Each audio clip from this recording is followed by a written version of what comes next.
Mary body মে sensation হতি হ্যায়। পরিণীতি চোপড়ার এই সংলাপটি রিক্রিয়েট করে যিনি রাতারাতি তারকা বনে গিয়েছিলেন সেই সরসরাহাট গার্ল আলিনা আমির এখন এক ভয়াবহ সাইবার ক্রাইমের শিকার। সোশ্যাল মিডিয়ায় তার নামে ছড়িয়ে পড়েছে 4 মিনিট 40 সেকেন্ডের একটি অশ্লীল ভিডিও। কিন্তু আসল সত্যটা জানলে আপনি শিউরে উঠবেন।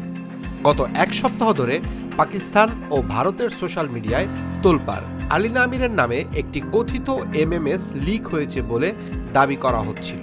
শুরুতে আলিনা চুপ ছিলেন, ভেবেছিলেন এই মিথ্যা গুজবে কান দেবেন না। কিন্তু যখন তার নিজের ফিডেই আলিনা আমিরের ভিডিও লিক শিরোনামে শত শত পোস্ট আসতে থাকে, তখন তিনি আর চুপ থাকতে পারেননি। ইনস্টাগ্রামে এক ভিডিও বার্তায় আলিনা বোমা ফাটান। ভাইরাল হওয়া ওই ভিডিওটি তার নয়, বরং আর্টিফিশিয়াল ইন্টেলিজেন্স বা AI দিয়ে তৈরি করা একটি ডিপ ফেক ভিডিও। কান্নায় ভেঙে না পড়ে আলিনা সাহসিকতার পরিচয় দিয়েছেন। তিনি সরাসরি পাঞ্জাবের মুখ্যমন্ত্রী মরিয়ম নওয়াজ এবং ক্রাইম কন্ট্রোল ডিপার্টমেন্টের কাছে এই জঘন্য অপরাধের বিচার চেয়েছেন। আলিনা বলেন, 2026 সালে এসেও যদি নারীদের এভাবে হেনস্থার শিকার হতে হয়, তবে সাধারণ মেয়েরা কোথায় যাবে? তিনি প্রশ্ন তোলেন, তার তো পরিবার সাপোর্ট করছে, কিন্তু যাদের সেই প্রিভিলেজ নেই, সেই সাধারণ নারীরা AI এর এই থাবা থেকে কিভাবে বাঁচবে? এখানেই শেষ নয়।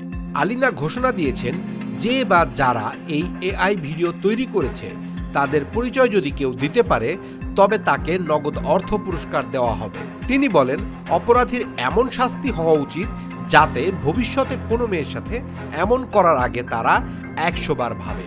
আলিনা ভক্তদের অনুরোধ করেছেন, কোনো ভিডিও শেয়ার করার আগে তা আসল নাকি AI দিয়ে বানানো তা যাচাই করে নিতে। প্রযুক্তি এখন আশীর্বাদ নাকি অভিশাপ? আজ আলিনা আমির, কাল হয়তো আপনার পরিবারের কেউ এই ডিপফেকের শিকার হতে পারে। আলিনার এই সাহসিকতাকে সাধুবাদ জানিয়েছে সোশ্যাল মিডিয়া কমিউনিটি।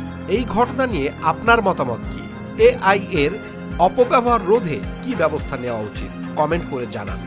আর এ ধরনের ভিডিও পেতে বাংলা ফ্লো এর ইউটিউব চ্যানেল ও ফেসবুক পেজে ফলো দিয়ে রাখুন।